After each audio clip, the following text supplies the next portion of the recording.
face it, not all company challenges are the same, which is why Strategic Market Intelligence can help identify the actionable information you need to be more competitive.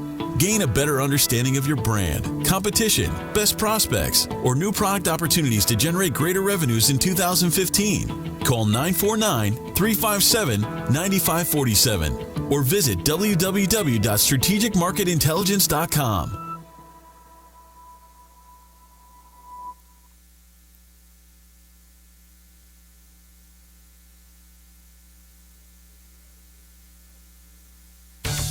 Wow. Marketing predictions are out for 2015, and marketing success is changing. Did you know that Google is now actively tracking your business and personal brand and online reputation? Online and offline marketing has changed. Google is driving more than 85% of your traffic. And if your brand is inconsistent or has poor mobile usability, your rankings and traffic can suffer in 2015. To learn how your business is currently viewed and what can be done to improve your brand's visibility and authority, contact SunUp Group for a free marketing analysis. It could be a business game changer. Visit www.sunupgroup.com today or call 877-609-3840, extension 700. Richard Franzi is the author of 2 popular business books for CEOs. His first book, Critical Mass, The 10 Explosive Powers of CEO Peer Groups, was the first book ever written on the secret value of CEO peer groups. His second book, now with newly updated information, is Critical Mass, The Power of CEO Guiding Principles. Richard's books contain powerful information to help CEOs running middle market companies gain valuable insight to improve their decision-making skills. Richard's books are available as paperbacks or Kindle versions from Amazon.com. To find them, type Richard Franzi in the search box. I'm on the observation deck of the Empire State Building to demonstrate how much material Waste Management recycles. As North America's largest residential recycler, last year alone, Waste Management recycled 12.9 million tons. How much is that? Let's do the math. Carry the 6. It's enough to fill this building more than 27 times. With experience like that, we're bound to have a program that can help your business recycle. Talk to Waste Management or visit thinkgreen.com.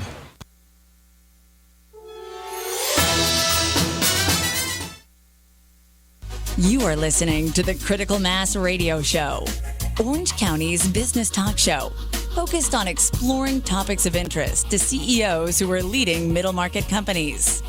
With your host, Richard Franzi. And welcome to today's episode of Critical Mass Radio Show. I am your host, Richard Franzi. I'm excited to have Winnie Sun, Managing Director and Founding Partner for Sun Group Wealth Partners, with us today. Diversity. It's one of the factors behind Managing Director and Founding Partner of Sun Group Wealth Partners, Winnie Sun's philosophy. She's working to serve businesses of all sizes and organizations with a wide range of services from investment management to charitable giving. Winnie joins us today to share profitable financial advice that can enhance your life. Winnie, welcome to the program. Thank you so much, Rick, for having me. Okay, let's talk a little bit about you. It's great to have you here. Tell us a little bit about your professional background. Sure, absolutely. So I am traditionally a financial advisor right here in Orange County in Irvine, and we work with businesses, celebrities, athletes, for many, many years. I've been doing this since 1999, if you can believe. Okay. So very long time. Uh-huh. In addition, we kind of run a multimedia company. So we do a significant amount around social media. Why? Why? Why? Yeah. Tell me the confluence of those two: financial wealth management, social media. Absolutely. That's a good question, Rick. So what happened was quite a few years ago, we do these client events, and literally it would be Love Fest. So we'd be speaking to our clients and doing presentation, and they would hug us and love us, and it would just go on and on, like, oh my goodness, you changed my life, how I retired, how I compensate my employees, all these beautiful things. Okay. And I said to my business partner, I said, Brandon, if we could just bottle this up and show people, then I wouldn't have to work so hard to find new clients, right? It would be obvious, right? Exactly. Yeah, they'd feel the love. They would feel the love. And, we were just joking about this right before we went on the air about how traffic to LA was kind of a burden. So why not? I mean, you can't be limited by your location, right? And how much time you have to meet with each client or potential client. There had to be a better way. And for us, that was social media. So even when we're sleeping, when we're awake, we can reach thousands, hundreds of thousands, millions of people rather than one by one. So how long have you been doing this? Using social media to actively? Yes. Social media I've been using actively for about 3 years now. Okay. And what platforms are you using?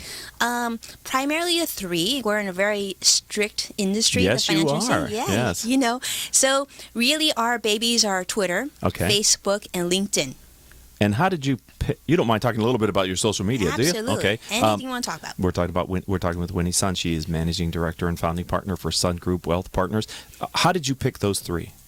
Well, I didn't really pick them. Okay. Our industry limits us to which ones we can use. Okay. So that makes the choices a lot more obvious then. Exactly, right? So you can use what you can use. So I do have a very clear methodology for each one, if that helps. Okay. To give you an idea. Sure. So Facebook is really kind of the warm fuzzy, right? So I use Facebook often to maintain client relationships, keep in front of them, share stories with them. LinkedIn is really to develop more new business relationships, prospecting and potential clients. And then LinkedIn is really for large reach. Okay, so Twitter, LinkedIn, and Facebook, yes? Okay. So I think, Paul's our engineer here, ladies and gentlemen. That might be a teachable moment here on Critical Mass Radio Show. We use that sound to let our audience know there was a moment in time where we had a transference of knowledge that's applicable across any industry, right?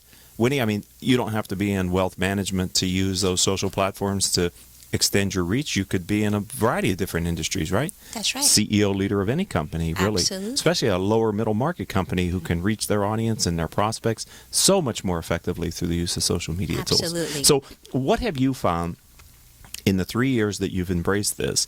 What's been the impact on the business? It's been tremendous. Okay. Absolutely tremendous. I have 3 young children, ages 7 and under. So time is an issue. Yes. And there was always this information about wealth management, financial planning, the importance of, most of our clients are business owners. And so their needs were of all different levels. And their questions that they asked were so perfect that we needed to share these answers with more people. Right. So instead of doing it on a case-by-case basis, we were starting to share their questions and answer them on our social platforms and invite people to engage in conversation as well. So about a year ago, we started a global tweet chat. So we do a large tweet chat every Wednesday here in SoCal. It's 11 a.m. Pacific. And the numbers have been phenomenal. So most tweet chats will average somewhere between 20 and 40 million impressions per hour. And we're averaging anywhere between 200 to 300 million impressions per hour. Do you know why? I think it's because the topic is relevant. People like to discuss money in a public forum, believe it or not. Okay. It feels very safe and comfortable. Okay. And we've developed a really great community. I have been told I'm very nice to people. So we create a community. We have people come from all over the world, literally. Sounds like it, right. For that many people, you're having quite the global brand and quite the global reach using social media. We're talking with Winnie Sun. She's managing director and founding partner for Sun Group Wealth Partners. Let's talk a little bit about the business as well. Sure. Can we do that, Winnie? I know there's a variety of tips and tricks you offer that can help individuals and firm leaders build their financial stability. Yes. Very important, right? Absolutely. Can you share a bit about that area of your practice? Absolutely. Okay. So we do work with businesses of all sizes, from the individual sole practitioner to Fortune 500 companies. And I think the thing that we try to do in many ways, I've been doing this for a very, very long time. So whenever I meet with a client, usually what they assume I'm going to talk to them about is about their investments, their portfolios, and whatnot. And that's important and something that we do very, very well. However, with every new relationship, I always try to figure out what's the best value I can bring to that person across the table. Okay. Right? So I know when I owned this is my second business, my first business, I remember it would have been great for not only for you to manage my money well, but to actually bring me a client, right? Or introduce me a client. Yes. So a big part of what I do, and this is what I love what you do, a big part of what I do is to go out there and meet people, meet leaders, meet influencers and whatnot, people that I can introduce to my clients. And a big part of what I try to do is promote my own clients. Nice. So I encourage them to build out their personal brands, to participate in the social media projects that I do, anything I can do to help promote them. Because at the end of the day, that is something that nobody can take from them. Right. So businesses will have good days and they will have bad days, but at the end of the day, they're still people and they're still very important to me. So whether their company can sometimes feel overbearing and be all-encompassing and defining of them. Right. But we need to go deeper. We need to help them develop a brand, and because people do business with people. Yes. So they need to get in front of their company name and become people, right? So how did you hit on the idea of being a kind of a recruitment, a referral engine, if you will, a referral partner for your wealth management clients? Is that something you just came organically to you? Did you learn it from someone else? Or explain to us how that if you can take us back to how you Sure. first started doing that. Well, I never really thought about it, but now that you bring it up, it's a very good point. You know, I have really wonderful parents, and my mom, I think, was the ultimate prospector. I've always been really great at bringing in clients. That's funny. But, you know, she doesn't speak the best English, but she always had business, and I wonder how she would do it. And I realized what her secret was, and she would actually, on every major holiday, she would sit on the sofa, get out the phone, and she wouldn't get off the sofa until she called every single client or contact she had in her entire, old school Rolodex book. Oh my right? gosh, right. Yeah, and that led me to believe, okay, so this is the same concept. So we need to make people feel special and unique and remembered. And I'm just using different medias Right. to do Technology is helping you to do that, right? that. Right, and what you were talking about, building this referral network, I think that just comes very naturally. I like to help people. I Right. like to help people help other people.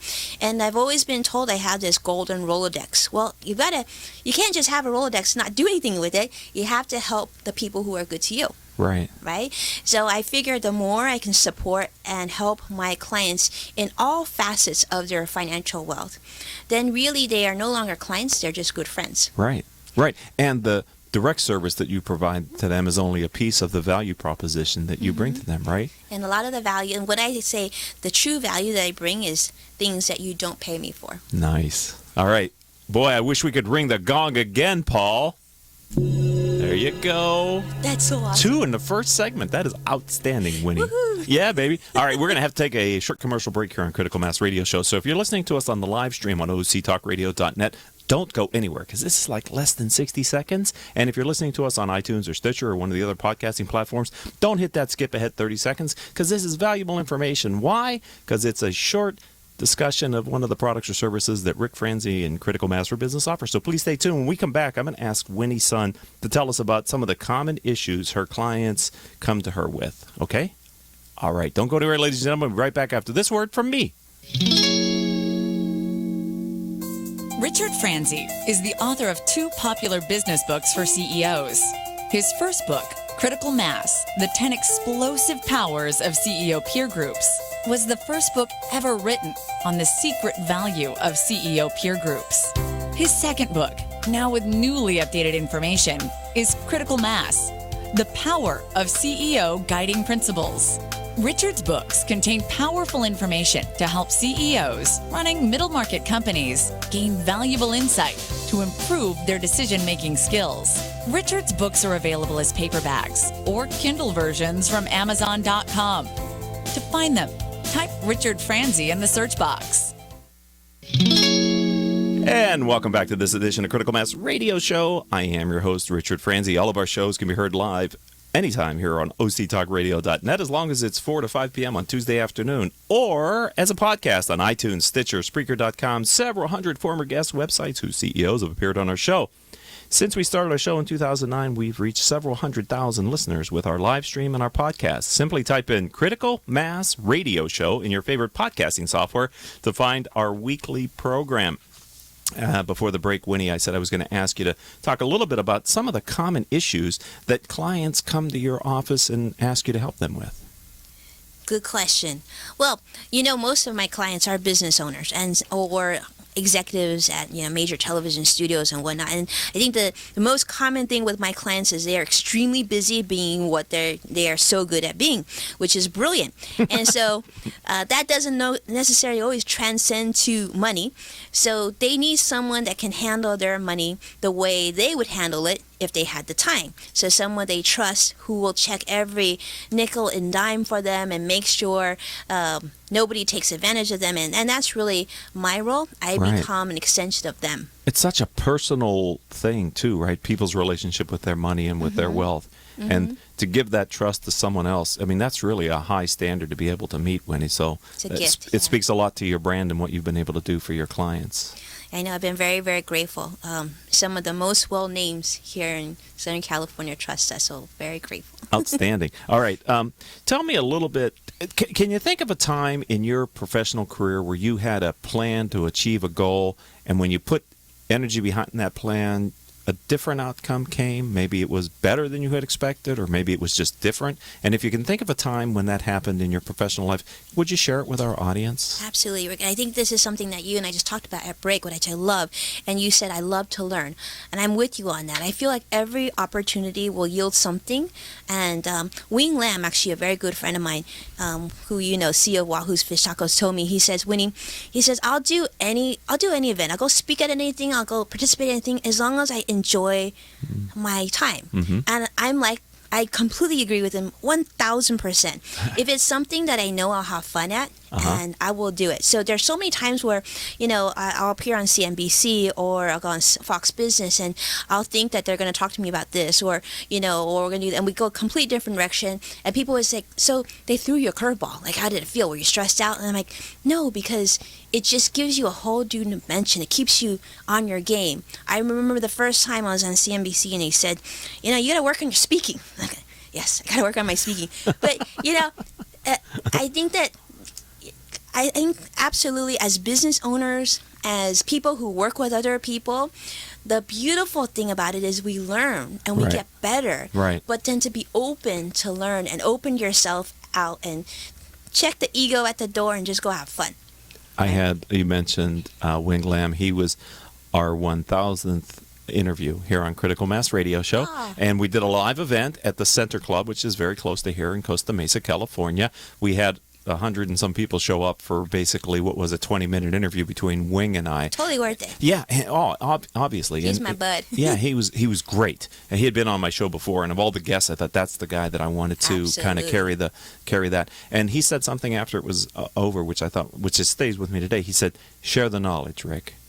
And that, I think, peer learning and social learning is so powerful. And to your point earlier, technology has given us such powerful platforms for entrepreneurs and business owners to utilize. We just got to try. Yeah, and it's amazing. So tell me, being on live news shows, right? CNBC, Fox News, these are live. They're cutting to you. You're in a time window. You got to deliver the goods. Does that get easier for you over time, being in that spot?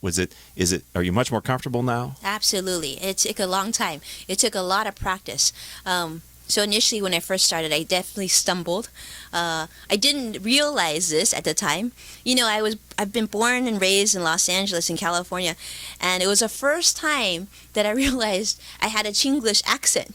And so being on CNBC taught me that. And through that, I had to work through that process and get better at speaking, and it's evolved through time. And a lot of it I have to thank to Facebook Live. Yes. Well, I think that's such a great point. Our producer and engineer, Paul, is doing something else, so I won't ask him to ring the gong again for you, ladies and gentlemen. But sometimes the things that are difficult for you to do doesn't mean you shouldn't do them. It just means you need to do them with kind of purpose and intent. Right. And over time, what used to be a challenge now doesn't feel that way, right? It doesn't. It feels more natural. Yesterday I was interviewing a CEO, and he says, "Wow, you are a really great speaker." And I was like, "Whoa, yeah, baby! Did this just happen? You should have met me like a couple years ago, right." And I would get literally, I would go on CNBC. I'd be a complete nervous wreck. I wouldn't even smile or anything, and it was just like, yeah, right. So, ladies and gentlemen in the audience, think about that one or two things that causes you to be that nervous, and think, if I did that well, could it help my business? And I think if the answer to that is yes, then, as Winnie's son has done, you have to find the time and make the effort to put yourself out there. Because you can learn to do these skills, yes? You can. And you can change your life completely. Yes. You have to focus on personal branding. There's no way around it, whether you're a doctor, you're a lawyer, you're a plumber. It doesn't really matter what it is that you do. You have a responsibility to not just yourself, but your business, your clients, your employees, to personally brand. I find most of my guests on this show are either book authors or they're successful entrepreneurs such as yourself, Winnie. And my belief is some of the best branding you can do for your firm is to sit across the table in this interview style and share great knowledge, because people will find that's paying it forward. Giving a piece of what you know to the benefit of someone else brings back good karma too. And every middle market CEO and business owner should have a personal brand that halos the business that they're leading or owning. Yes. But they should be separate. They should be their own voice in the marketplace, right? Absolutely. I completely agree with you. And you're right about that. Nothing that I do, I came up with by myself. Wow. I borrowed or learned or copied and just, put my own twist on it. But you're absolutely right. I mean, I am not an original. Right. But you're original you, right? Because you bring these in and they become you. And you're probably inspiring countless other entrepreneurs based on how you've handled yourself now with social media and technology. I have to believe that. Well, that's very nice. Who knows? Okay. Well, let's talk about the future. We only have a few minutes here, and then we're going to have to end this interview today here on Critical Mass Radio Show. So, Winnie, I'm going to have you back on the program because we just scratched the surface about what you do and who you are, okay? I would love to. Okay, so Joan Park will reach out to you, and we'll make that happen again. But the next time you come on, what's the future hold for you and for your business? So we are making some significant changes. I think our practice and our business is completely focused right now on millennials and Generation Z. So how we do business today, wealth management, is completely changing, and we are making sure that we're going to be relevant. We actually did a millennial study. We did interviews from New York to California, and we're doing several projects. But absolutely, our clients will still be welcome to come to our offices. We'll be going to them, but that is not the future. The future is going to be everything that we see either on the phone or maybe at our fingertips somehow. I don't know.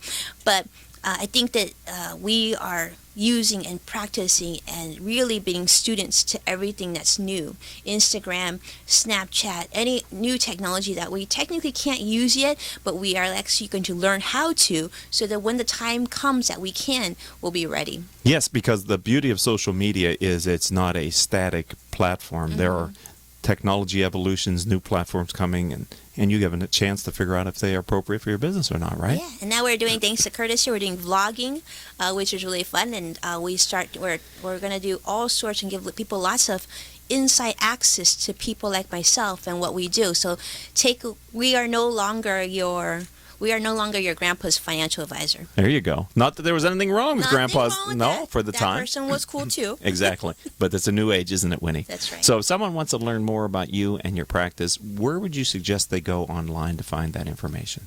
Super easy.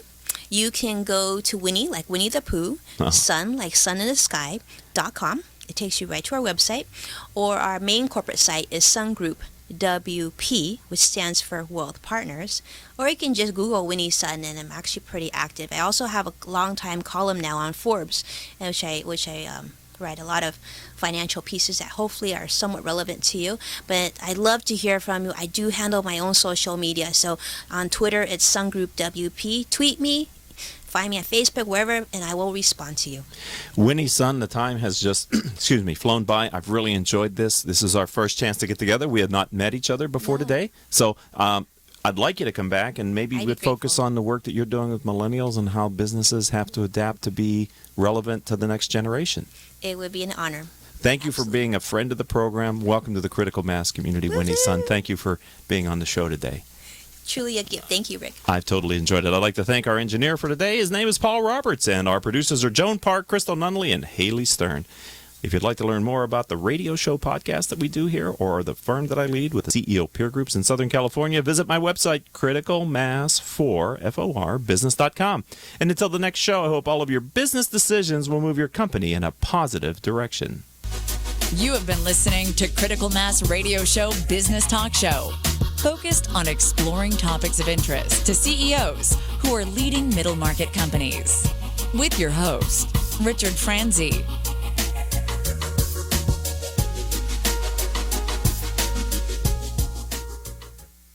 Imagine buying a newspaper and discovering that the news you're reading is 6 months old. There isn't much that stays the same for 6 months, and the same thing goes for background checks. In a time when so much outdated information is being passed around, it's good to know that People G2 offers something different. At People G2, we provide today's intelligence, not yesterday's news. Our value-added approach offers you a fully FCRA-compliant solution that includes up-to-the-minute information. By combining industry-leading technology with old-school human investigation, People G2 is able to give you information that is accurate right now, delivered quickly through our online system, or integrated with your HR system. So ask yourself, are you comfortable working with old news, or are you ready for a different kind of background check company? Visit peopleg2.com or call 800-630-2880. That's 800-630-2880 or peopleg2.com. If you are an Orange County business executive, this message is for you. Do you ever feel isolated with no place to turn for advice or feedback? Who holds you accountable to your commitments in your company? Where do you find the right resources to help you and your company grow? If you have these questions, then Critical Mass for Business might be the answer for you. Critical Mass for Business is committed to helping you make better decisions. These are groups of peers running businesses just like you, providing a great sounding board to test ideas and concepts, review plans and goals, and present issues and opportunities for discussion. The result is improved strategy, accountability, people, and execution skills. If you are interested in learning more, go to www.criticalmassforbusiness.com and learn more about our executive peer group.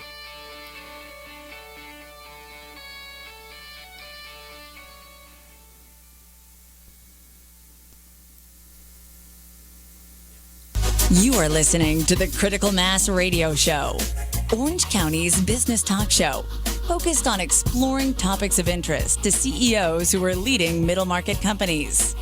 With your host, Richard Franzi.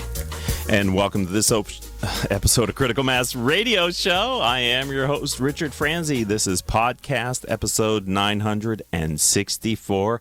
And oh, do we have a good one for you. BS Incorporated offers a unique insight into the life in corporate America while also giving insightful and heartfelt stories. The book may be a work of fiction, but it uses real-life experiences.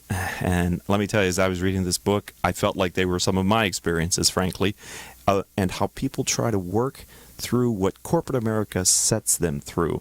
I've invited authors Jennifer Rock and Michael Voss to join us to share the reason behind writing this style of book and how it can help firm leaders understand corporate America life. Jennifer and Michael, welcome to Critical Mass Radio Show. Thanks for having us, Rick. It's great to be here. For those of you that are watching us on the Facebook live stream, obviously Jennifer and Michael are not here in the studio, but I'm holding up a copy of their book, BS Incorporated. And I have to tell you what a great read this book is. And I've got a bunch of questions about the content, but also kind of what else I want to ask you. So let's get right into it. My first question, and Jennifer or Michael, whoever you feel most comfortable, what was the inspiration for the two of you to make the commitment to write this thriller? Well, Richard, we had a wide range of experiences working in corporate America and in big companies and small companies and mid-sized companies.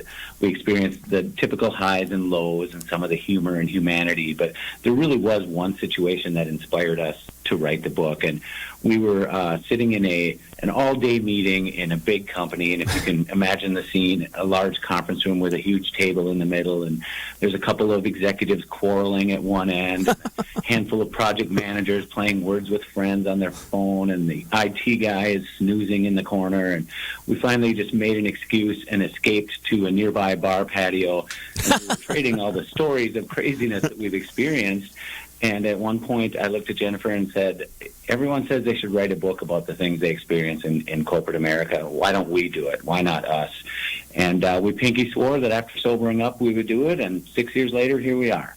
So, Jennifer, when Michael first suggested that to you, what was your initial reaction or thought to that suggestion of writing a book? Yeah, that's a great question, and it's funny because Mike and I have always worked so well together, and we are of very like minds. And so when he said we should write a book, my initial reaction was we should write a book. And I actually have a bunch of notes that I've been taking over the last couple of years. Okay. And he's like, what? I have too. And so we actually compared notes and compared folders of characters and situations, and we had a lot of material to work with. How long did you two work together? What's the foundation and the background relative for the research you did to prepare you to write this book? So Jennifer and I have each worked in various forms of communications throughout the years, from internal communications, marketing communications, advertising, etc. We met working at Best Buy's headquarters, which is located here in Minneapolis. Jennifer was there for 12 years. I was there for 15 years. And as she said, we determined early on that we had like minds and we collaborated well together. And one thing led to another, and we ended up writing a book. So you picked the name Business Solutions Incorporated for the company that was falling apart at the seams, and then the acronym turns into the title of the book, right? B.S. Incorporated. Can you tell me a little bit about how you picked that name, B.S. Incorporated, for the title of your book? Right. Well, people always talk about us in communications as being spin doctors and kind of masters of BS. So it was kind of on our business cards from a very long time ago. So only right that it becomes the title as well. And so much of the corporate experience, it doesn't matter actually if you work for a small company or a big one. Every job has some amount of BS that you have to deal with. And so we felt strongly that be part of the title. And so we completely backed into the fictional company name of Business Solutions for our office supply and copier company. As I was reading this, and for those of you that love, let's say, the Dilbert cartoon series where you see in the humor the real life, I have to tell both of you, as I was reading this book, I thought, wow, these American corporate experiences really are transferable, because I swear you were writing about my experience in the corporate world.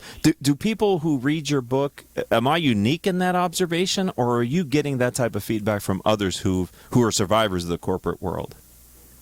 We get that kind of feedback all the time, Richard, and it's so encouraging, because that's really one of the things we set out to do with the book, which was to share those kind of universal experiences that people can see themselves in, see the companies they work for in, see their coworkers in, and we wanted to do everything from the absurdity of being required to change your password every 6 weeks with some strange combination of numbers, letters, and symbols that might as well be a foreign language, all the way through to some of the greatest joys you can have in your work life, which is, of course, finding free food in the break room. Exactly. This book speaks to how I think in corporate America, mid-level managers are really the shock absorber between the first line managers and the direct employees and the executive suite. I think the two leads in this book really have to do, especially Will Evans, has to do a lot of bridging the gap between the actual way the business is run and the knowledge and ego of the founders, and helping them to make the right decisions on behalf of the company that they started all those many years ago. Is that your experience as well in the corporate world, where these mid-level managers are the shock absorbers, as I just said, for kind of the culture and for getting the company to do the right things? That's exactly right. And, in our story, Will Evans is certainly that buffer, that shock absorber, as you said. And we really wanted to put a spotlight on everyday heroes. And Will is certainly a great example of that. He is definitely the bridge between the executives and the frontline employees, and often there is no bridge between the two. And Will is that everyman. He is that corporate employee that you want to work for, that you want to work with. He's the guy who tells the great stories at happy hour, and he's the guy who toils behind the scenes with very little credit in the end. And I think that kind of encapsulates a lot of middle manager corporate experience right there. You use the term flower box to talk about the kind of where the business started, which is the actual warehouse where the products get moved, the shipping departments, those people, which is really the organic beginning of the business, and the relationship that now the corporate headquarters, which is physically removed and it sounds like emotionally and spiritually removed, but Will is the person who grew up from that culture and it is able to kind of be the keeper of that memory. Is that experience, was that purely fictional, or is that sort of brought into life from your direct experiences of how maybe some corporate organizations are run? First of all, Richard, thank you for picking up on that, because to us that's such an important part of this story, that the role Will plays in trying to bring together the warehouse and the corporate offices. And it really is based on some true-to-life experiences, one of which both Jennifer and I had in working at Best Buy, in which the store employees were very often forgotten and overlooked, and those are the people who really make the business go. And then I had, prior to working at Best Buy, while I was going to school, I worked in a warehouse of an office supply company that is loosely the basis for Business Solutions Incorporated. And there was really something powerful about coming together as part of a crew and those relationships you would build in sort of that simple, honest work that we wanted to represent as well. So we kind of melded those two things together into, as you said, what the people in the story call the flower boxes or the warehouses, and really try to shine a light on that type of culture. Well, and I think it was interesting how the problem of the companies not growing and the pressure on the founders to show growth so that they're multiple and so that their stock price, etc., the things that large public companies get pushed under, their direction was to create a entirely new business around consulting, which you guys called I'm going to try to say this right, Uptelligence. Am I saying that right? That's correct. Yeah, and I thought, wow, that is such a generically perfect name for one of these corporate initiatives, right? I wouldn't doubt if some people grabbed this and used it inside their own companies because it's like perfect, you know? Oh, we knew we should have trademarked that. Exactly. How did you come up with that term? I mean, where did that come from? That came from many traumatic experiences that we had working on large nebulous projects in corporations. We call it a word merger. It's the unmistakable calling card of great big, big 4, big 6 consulting companies. Right. Where you take two perfectly good words like optimum and intelligence, and you squish them together into something that's, a word that's suitable to put on a T-shirt or a coffee mug. And it strikes me that the people who come up with it are really proud that they've just created like this new word that everybody should immediately want to change all of their past behavior because they've come up with such a cool sounding word, right?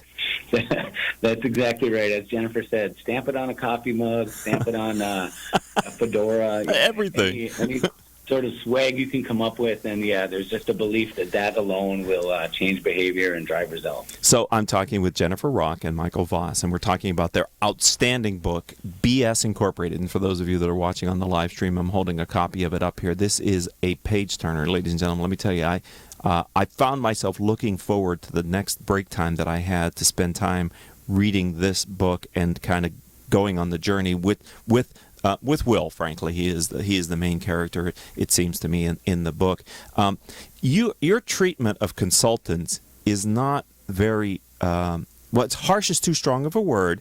Accurate, I think accurate is a good word, but it doesn't put them in the best light. Can you share a little bit, because you just didn't do it with one consultant, but later in the book there's another consultant that comes in to help with the restructuring, and they too get a treatment from you both that is less than kind. Can you share a little bit about your view of that and how those two entities made it into your book? Sure. Well, first of all, let me say with the caveat that in real life now, since we have left corporate America, Mike and I are consultants.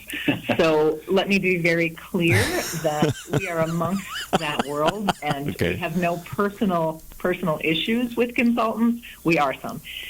However, one of the universal experiences that we wanted to get across in this book is that idea that outside forces come into a corporation and they aren't really respectful of the employees, of the culture, of the history of what makes the company tick. And it is that soulless bloodlessness that they come in and restructure. And, I think there's a line in there that they move pieces of the company like a streetcar Monty, a three-card shuffle. And we had that in our experiences. We had bad experiences with great big consultancies who came in and with little respect for the company tried to change the company into something that it wasn't and make it more generic and kind of take the soul and the life out of a company.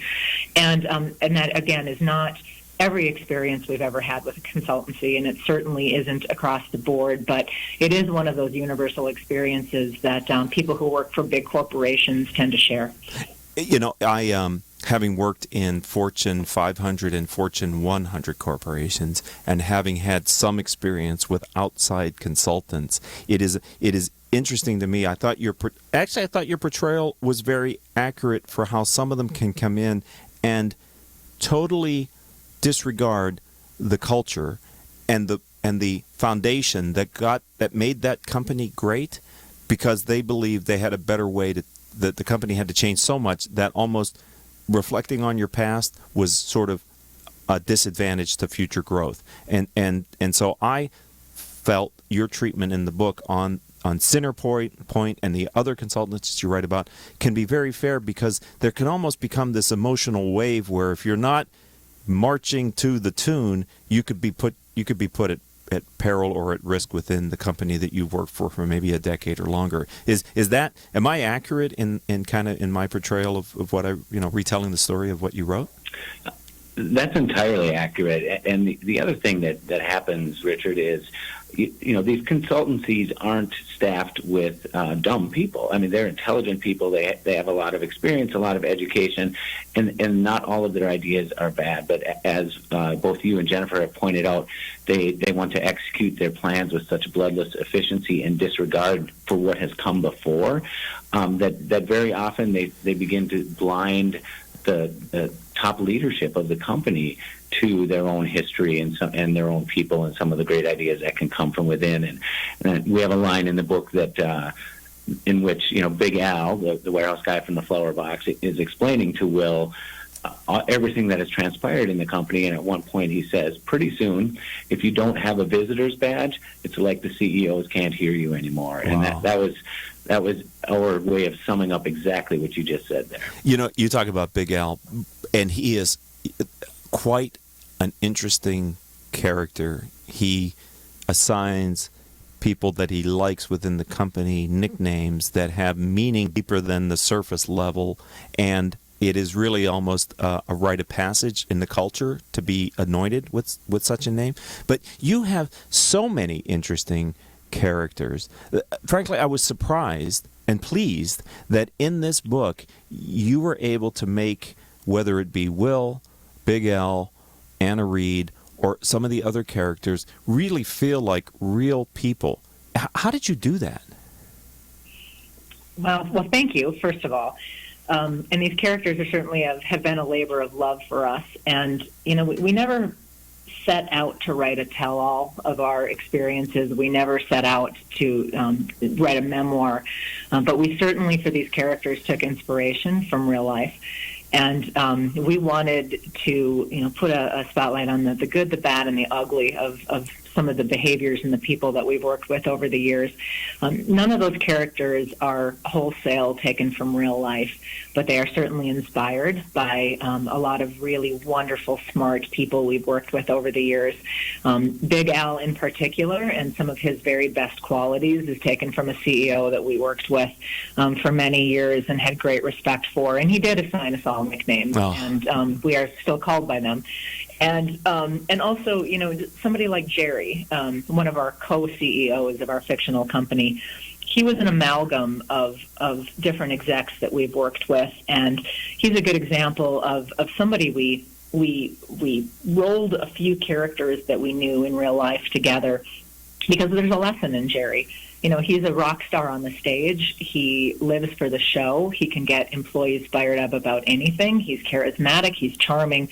But backstage, he's kind of socially awkward. Yes. He's also not very confident. Right. And, we wanted to tell the story of somebody like Jerry that, for other leaders, leaders who are inspirational and motivational are often created. They're not born.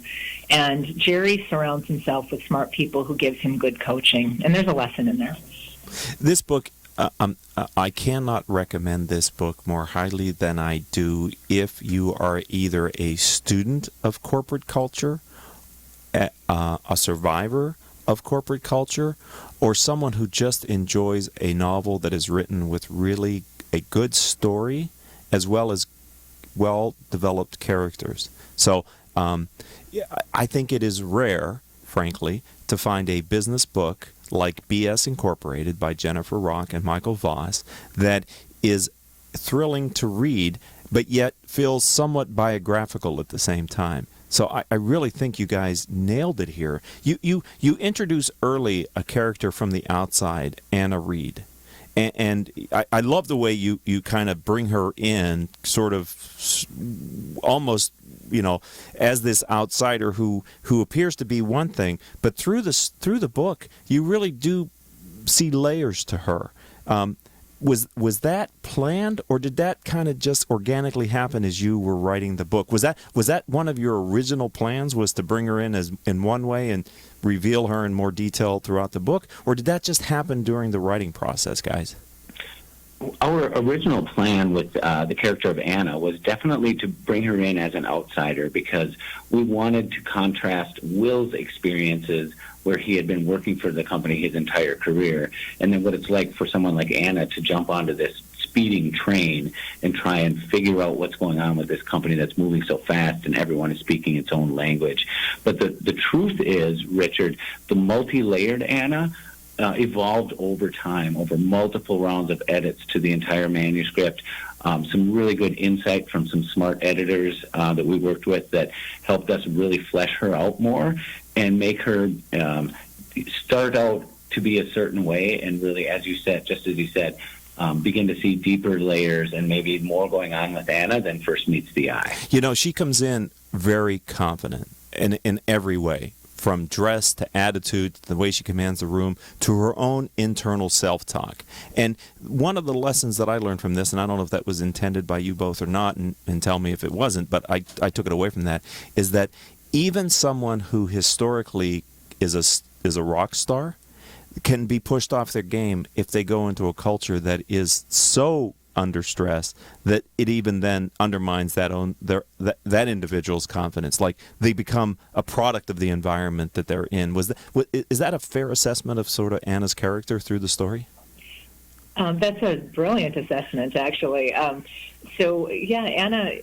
very much, is based in, at least in part, in me starting out in my career and feeling like, I had to prove something and be the smartest person in the room, especially, frankly, in some male-dominated industries in which I worked. Right. And you can come in with your good self-talk and all the confidence in the world, but everyone has a breaking point.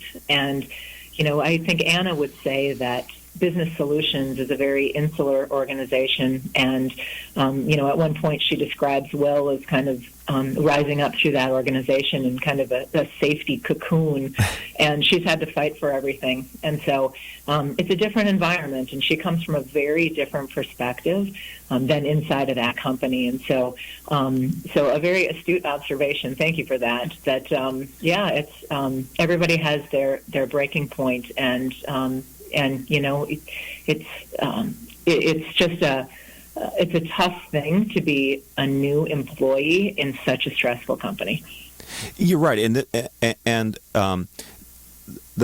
it is hard for a new hire to come into a company and to make a positive impact, because whether you realize it or not, unfortunately, there are people in the company who really don't want you to succeed for whatever reason, and they're out to gun for you, sort of wait you out, especially if it's the kind of company where new hires come in and they don't last and they don't succeed. The culture learns, well, we'll just wait you out because, you're not going to be here in 5 years or something. So I thought the treatment that she got and the promises that were made to her and the way that she was treated was really not at all fictional. It was fact-based. It was just the names have been changed to protect the innocent, or at least, change the environment a little bit. I really... So, ladies and gentlemen, you have to read the book to find out how this book ends. So I'm not going to give that away, because no spoiler alert here. But I can tell you, I felt a very strong desire to read the sequel to this book. Is there one planned? There is a sequel planned, and actually there is a sequel that is being written as we speak. Really? Our publisher has encouraged us to have it complete by the fall of 2017.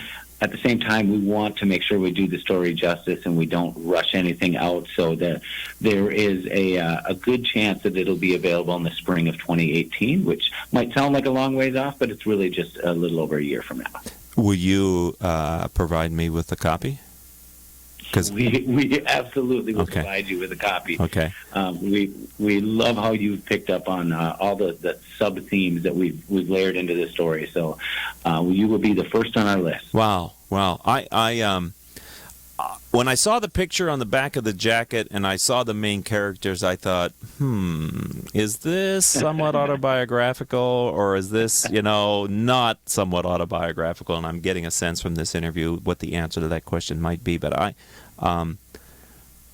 have to thank you for this. Must have taken you two. I can't imagine, first of all, collaboratively writing a fiction book like this, and then having outside voices, as you said, with editors and people who are well-meaning, but I know how that can be. You think you've got the paragraph or the chapter done, and you get it back with more homework to do it right or better the next time. So the fact that you're willing to put yourself through that again for our benefit is much appreciated here on Critical Mass Radio Show. If someone wants to buy BS Incorporated by Jennifer Rock and Michael Voss, how do you suggest they go about doing that?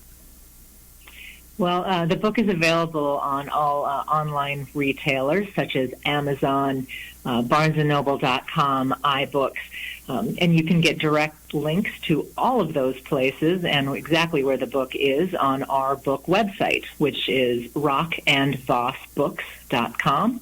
You can also learn a little bit more about the book there and a little bit more about us. I want to thank you two for giving of your time today here on the radio program and podcast to kind of give us the backstory. This is one of my favorite books of 2016, ladies and gentlemen, and I get the privilege of reading quite a number of books here on the Critical Mass Radio Show, the authors that we have on the program.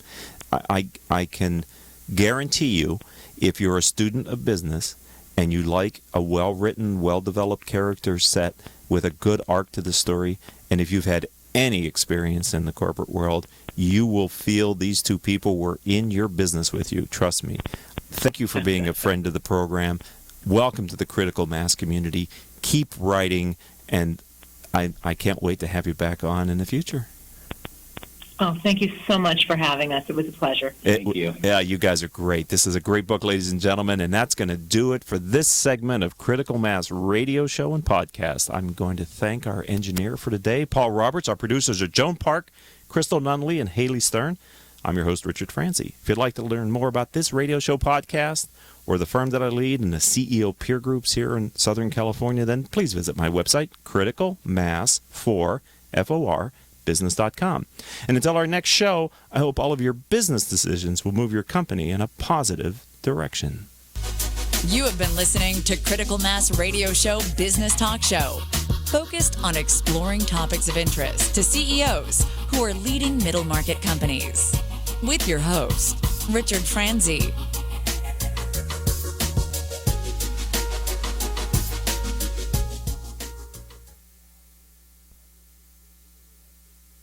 OCTalkRadio.net.